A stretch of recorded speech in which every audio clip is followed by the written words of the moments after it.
I'm Duncan McLeod, and this is the TechCentral podcast. It's been a big day at MultiChoice today. The company just concluded its annual DStv showcase, which shows off the latest content and services coming out of the pay television operator. To discuss some of the announcements, I'm delighted to welcome MultiChoice South Africa CEO Mark Rayner to the podcast now. Mark, it's good to see you again. First time since lockdown. How are you doing? Yeah, Duncan, it's been a fascinating time, I think, as it has been for many of us around the world in this crazy lockdown. But it's been a particularly exciting time for us at MultiChoice. We've been hard at work pushing the product roadmap out the factory door and doing a lot of work on the content side with a fantastic slate. So yeah, we can go into the detail as you wish. I was actually saying to my wife the other day that I'm very glad I'm not an executive or a content manager at SuperSport, because the guys there must have had a terrible time over the last few months trying to keep 12 channels going with no live sport. You know what, they did sort of have to rock and roll a bit and get creative. They were diving into documentaries, they were making special editions. The one I thought was particularly innovative was that remake of the World Cup final. I don't know if you saw that, Duncan, where they got the box themselves to talk over via Zoom, how they were feeling, how it was all going. So it kind of added another layer of emotion to an event that, we love watching again and again anyway. So, they've had to get creative, but thank goodness the sports are back, so the football seasons are now back and we're seeing things open up. And my gosh, Duncan, you must see the next 18 months lineup now. It's a feast for sports lovers because it's all crammed into the next 18 months. I guess, yeah, we've got to play catch up. So we're going to be seeing tournaments like Super Rugby and the Currie Cup returning to our screen soon. Yeah, looking forward to rugby. I think it's the last one that sort of needs to really come back.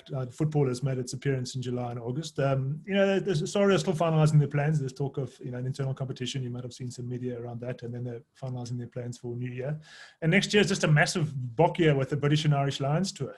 So I think rugby fans are kind of mouth-watering at that with the Lions against the world champions. So a lot of history and a nice full tour with midweek games and test matches. So I think I think the sort of thirst for rugby is building, and that is in my household. And yeah, too. Rugby lovers. Absolutely, I can't wait for it to come back. Actually, so Mark, lots of announcements made this morning at your DStv Showcase event, which you do annually, media showcase event. The announcement that really stood out for me today, but there is a lot of stuff we need to go through. But the one that really stood out for me was the announcement of the new PVR decoder, the DStv Explora Ultra, which comes with integrated Wi-Fi for streaming and support for the first time from MultiChoice for 4K content. How important is this particular product for MultiChoice Group? Yeah, hugely important, Duncan. And I think apart from those technical improvements you mentioned, like 4K support and integrated Wi-Fi just to make the connectivity experience easier, the real key feature is the addition of the streaming services alongside the broadcast services via satellite. So what it enables us to do is not only deliver our DStv products, but also a better user experience for things like Showmax, Jukes, the music service, and future third-party TV apps as well. So, it gives us a platform to grow the product offering as, new services come into the market that are complementary to the DStv service. And we think customers will enjoy the convenience of one remote control, potentially one build if they choose, and just to enjoy, the whole content libraries from YouTube on one side all the way to premium sport on the other side. Yeah. Now I'm intrigued. MultiChoice in its press release that it issued today said on the Explora Ultra specifically about its 4K capability. It said specifically that MultiChoice is not introducing 4K channels, at least not at this stage, although some 4K services will be available presumably through third-party providers like YouTube and possibly others. Given that you're launching a 4K PVR, can we expect DStv to launch 4K channels fairly soon after it comes into the market? Like I wouldn't say fairly soon. I think it's certainly inevitable that we will ultimately do more and more high quality broadcasting as the technology improves and things like compression technology get better. 4K is still very bandwidth hungry, whether you're using satellite capacity or you're using the broadband. So it's certainly something we are looking at. We've run some tests. You'll have seen we did some DStv Now tests on streaming last year, and we have the capability in Showmax in the future. But it's a question of balancing kind of customer demand and then the overall sort of technical ecosystem, and not just the devices. If you think about it, everything from production down to studio level, down to outside broadcast trucks. So that whole ecosystem is slowly getting converted as technology improves, and you change the component parts along the way. And in time, I'm sure we'll progress to 4K in time. Yeah. But your existing satellite lease would allow you to do it if you wanted to, or would you have to buy additional satellite capacity? It's a trade-off. So satellite's a big pipe, and you decide what to put through the pipe. So at the moment we have a large number of high-definition channels, and we feel that's a good use of the available capacity now, because a lot of our customers, both on the Explorers and on the single-view decoders, have high-definition capability. And the TV environment as well, Duncan. There's a large number of installed HD-capable TVs and a small but growing number of 4K TVs. So as those ecosystems progress, we'll no doubt progress our service to keep giving the quality people would like. Yeah, I imagine you do quite a bit of research in terms of what your end user customers are using in terms of technology, in terms of the resolutions they have on their televisions. In the South African market, do you have a good feel for what percentage of your customer base is currently on 4K televisions? Yeah, we watch that, and it's still quite low. Those figures are available, Duncan, through the research houses and, because the retailers, etc., have access to that. And I think the big manufacturers like Samsung and LG and Hisense in our market are the real big three, and they've been doing a pretty good job of selling those devices for a couple of years now.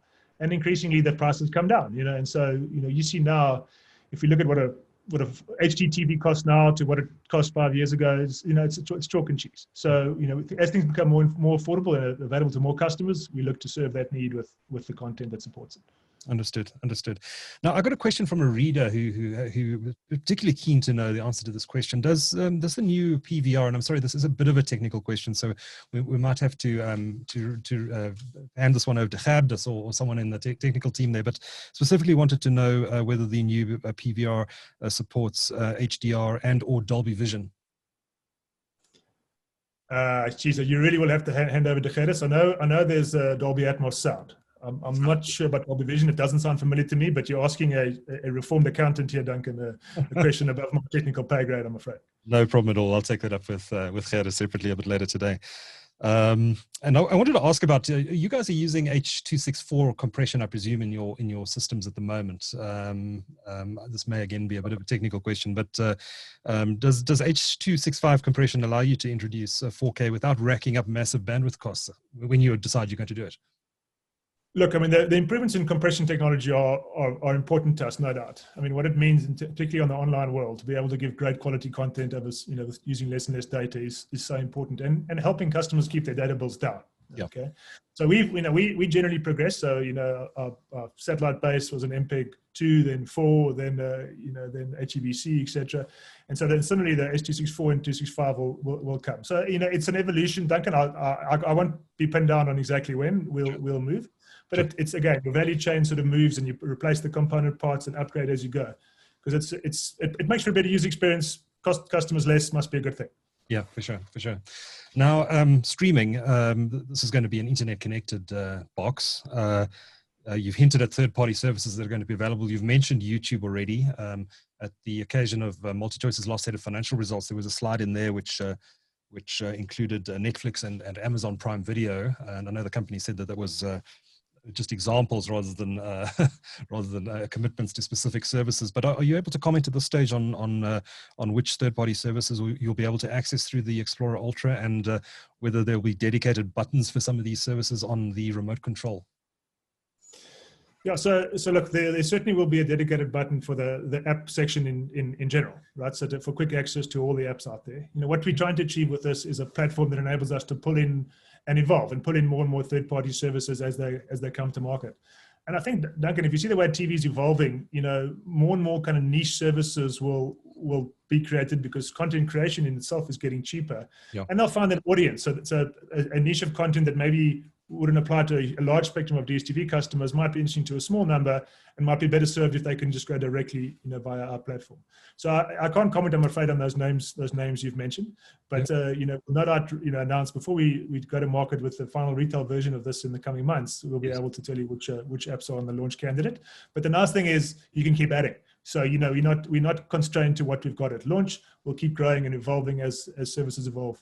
And it's important to us also about providing complementary services. So, if you've got what you've got in DStv, and Showmax provides, a great range of sports and drama and all the different genres, but other services may have something that we don't have, and it may be useful for customers to put it in together. YouTube's a great example of that. You can never schedule the whole of YouTube; it's just immense. Yes. But they provide fantastic services for people who want to go there. Yeah, it's quite interesting, this super aggregator app model that you're following here, and allowing what are in effect competitor platforms onto your box in the interest of, I presume, keeping customers on your platform. But there must have been quite an intense debate within MultiChoice itself about whether or not to go ahead and do this. Was there a lot of debate amongst the executives at MultiChoice about whether to allow competitors? Duncan, you know as well, we don't do anything without a lot of debate. This is something that's been debated for a long time, and the international TV ecosystem has evolved as well. So what we're doing is not new internationally necessarily. We've seen the likes of Comcast and Sky and other players around the world go in this direction. Mm-hmm. For us, aggregation has always been in our DNA. We used to aggregate content into channels, and then we aggregated lots of channels into packages, and now the new world enables sort of fully fledged services to be bundled together or not. And I think we believe we provide a convenience layer. Mm-hmm. One remote, one user interface to go find anything you want after a long day's work. You don't want to be faffing around with lots of logins and whatnot. You can quickly go there, see what you want. And if one of the great pieces of content that Netflix have made is available to you there, then great, go watch it. Because they've made some great original content, as have we, and as have other providers. Yeah. So I think it's useful. Our promise to our customers is that if you stay in the DStv ecosystem, we'll make sure you see and are exposed to the best of local and the best of international. Good strategy, I think. So you've already kind of answered my next question. I was going to ask when the Ultra is going to be available to customers. You said in the coming months. So I presume it will be available for purchase in time for Christmas. Absolutely, yeah. We certainly, we can't give you an exact date right now. There's a bit of a retail and logistics chain that's not quite running as normal because of COVID, Duncan. But our planning is in place, and we'll get it into shelves in good time for Christmas. Sure, but the design of the box is done. It's not like as if you're still incremental. Yeah, absolutely. Yeah. Okay. So this wasn't the only piece of hardware that MultiChoice announced today. You also announced the DStv Streama. That's with an A at the end, not ER. The DStv Streama, which, like the name suggests, is a set-top box dedicated to streaming services. When will this box be available, and what streaming services will be available on it? So we want to launch the Ultra first. So the Ultra is really our flagship, and with all the bells and whistles of both satellite and online. The Streama is a more compact streaming-only device. So if you've decided you've got great broadband in your house, and preferably it's uncapped, and you're not worried about how much TV you watch, this might be a perfect device for you to get the DStv services, and as hopefully we'll discuss, we're now enabling DStv online as well, plus Showmax, YouTube, and others, other third-party services. So it's kind of a lighter, simpler version for somebody who's just got fast broadband, and that's the method of distribution that they'd like to enable. Right. Okay. So if you don't want to put a satellite dish on your roof and you have no need for a fancy PVR, then this might be an option for you. Yeah, and there's a couple of interesting use cases. So one is that, like, you've moved into a flat and it's a bit complicated putting up a dish and whatnot. You just want to get hooked up to your broadband port, no problem. Another important use case actually is the multi-rooms in the house. So you've got maybe you've got the Ultra in your living room on your big TV for the family, but in the bedroom or study, you want to keep an eye on the other TV. This is a really simple way to do it, because it really is, fire up the Wi-Fi, plug in your home Wi-Fi password and your DStv Showmax passwords, and you're up and running. So most of these streaming boxes that we see in the market today, with the exception of the Apple TV, run on Android from Google. But this box that you've announced today is running software called RDK, which I believe is short for Reference Design Kit. I had a brief look at the RDK website, and I see it's open source software. Why did you choose to use RDK, say, over Android in building this box? Yeah, I think Gerdes, my technical colleagues, can give you the deep dive answer, but the high level answer for me is we liked some of the features that it gave the operators, which were better than the Android features, because RDK is spun out of some technology actually out of Comcast. So it was originated out of a paid TV operator who then open sourced it. Okay. But it allows some of the security features and the operator control features from our side, we believe, are better. And remember, Duncan, we put a box in your house. We want to maintain that box for a very, very long time. Yeah. Be able to upgrade it, be able to ensure security is what we want, etc. Not just sell the box and move on and try and sell you another box next year. We're not a hardware retailer. Yeah. We're a subscription service provider. So we have a slightly different ambition sometimes to people, jumping into the market with simple boxes. Understood. Now, we've hinted at it already in this discussion, but you've also announced in a fairly low-key way, I thought, Mark, that you have launched Dishless. You no longer need a satellite dish to watch DStv. Well, technically, you haven't needed one anyway, but it's been part of the bundle that you subscribe to, could give you access to DStv now. You no longer need a dish. So this has been launched. Is it priced the same as the satellite product, or did I miss something? Yeah. So I'll come to pricing in a second. It's funny you say it's a low-key way, Duncan, for something that's been a long time in the works for us. Yeah. But it's one of those sort of nice things in product development when you get to the point of saying it's just DStv, but it's just I get it a different way. There's no other complication to make about it. So the pricing tiers are the same. So we decided consciously we have a product called Showmax, which does a certain job, and you've now seen the Showmax Pro, and we can talk about what that means for Showmax lovers or sports lovers wanting to take that. But then we have the DStv pricing structure, which has tiers from easy view through compact up to premium. And we felt important to keep it simple for customers to understand that when they get DStv, that's what they get. They can decide on their bouquet and their package based upon their budget and their content preferences. But we didn't want to create a further layer of complexity with multiple pricing options now. Yeah. Now, who's to say how it plays out in the future, Duncan? But we felt sort of clarity and simplicity was a better approach to start with. I can just imagine, though, to play devil's advocate for a moment, Mark, that customers are going to argue that the dishless product should be cheaper because MultiChoice isn't incurring the cost of satellite leases. But there's other costs, Duncan. I mean, there's costs of content delivery networks, and there's costs of maintaining streaming services and et cetera. Okay, but look, there is a financial benefit for customers because the access fee we charge our PVR customers is not relevant. So there's immediately R100 saving per month. Okay, all right. Okay, so pricing is the same on there. Now, you announced something today called Add Movies. I don't want to spend too much time talking about this, but it costs 99 Rand a month. And the channels that are available, 3 movie channels that are available through this service, right? Channels that were previously only on DStv Premium. Just raised a question in my mind. Does that mean that premium customers now have to spend 99 Rand extra to get those channels back, or do those channels still remain on their premium? No, definitely not. Definitely not. Let me kill that one right there. So premium customers pay one price and they get the best of everything, and that's our promise to those premium customers, and we'll live up to that promise. What we see, Duncan, is a lot of customers love fresh movies, like we all do. They're a very big part of paid television and a home entertainment experience. Yeah. So a lot of the customers on the lower tiers felt they didn't necessarily want to move to a higher tier permanently because maybe their budget didn't allow, or they didn't necessarily resonate with that content. But at key times of the year, maybe it's school holidays or Christmas time, they'd like to watch a few more movies. They've got a bit more time on their hands. So, what we provided for is the simplicity of saying, if you just simply add movies, you then get the 3 premium movie channels, which is the 2 Mnet movie channels, now rebranded Mnet Movies 1 and Mnet Movies 2, and Flicknet, which previously was just a pop-up channel we used sometimes over the holiday periods with local Afrikaans movies. We've now turned that into a 12-month-a-year channel. So you basically have kind of the best of Flicknet representing some of that local movie category, and then you have the Hollywood fresh movies on there. So we see it as something that customers will add and take in and out based on convenience and time of the year, and who knows, Hollywood slate goes up and down as well. And when there's some hot movies on, customers might want to take it up for a month and then go down. So it provides a degree of flexibility and choice for customers on the non-premium tiers. All right, but premium customers are not being shortchanged in the process. Thanks for clarifying that, Mark. This is obviously a move designed to increase ARPU, or average revenue per user, for MultiChoice. Do you think, given the economic environment, that consumers have the free cash to pay for add-ons like this one? Look, Duncan, first of all, it's a long-term decision. Okay, so this is something that's been in the works for some time because we feel it's something customers want and customers have asked for. Ultimately, they'll vote with their wallets, but we like to believe that we've provided something that's simple and easy. And if you compare it to other entertainment options, it remains a good one, Duncan. I have a family of 3 kids, and every now and again I buy a box office movie or a movie on, because it's something I want to do on a Friday night. So if a person feels there's value in spending 99 Rand instead of taking their family out for other forms of entertainment, then great. They have that option now.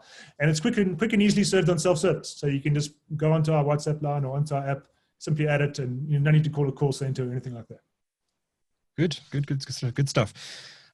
Mark, we touched on SuperSport just briefly, but I wanted to ask you as well, during this period where a lot of big tournaments have been rescheduled or even cancelled, has SuperSport been able to recover any money it's invested in securing broadcast rights during this period? Sure, Duncan. That's most of the events have just been deferred, first of all. Sure. So they're still coming, so we still pay for them. Right. Okay. So there has been, some discussions are ongoing with rights holders, but generally, we're supporting our local federations, and we continue to pay for the rights. Right. Okay. And then before I let you go, perhaps a question a little bit from left field, so I apologize for that, Mark, but there have been rumors in the market for some time that MultiChoice is looking to launch a mobile virtual network operator, or MVNO, possibly with MTN as the network provider. Is that the case? I wouldn't talk on rumors there, Duncan. I mean, we're always evaluating new products and services, but we have no immediate plans to launch anything like you mentioned. No immediate plans to do an MVNO. Well, thanks for clarifying that. Mark Rayner is CEO of MultiChoice South Africa. Mark, it's always good to chat to you. Thanks so much for taking the time today. Pleasure, Duncan. Thanks for the chat.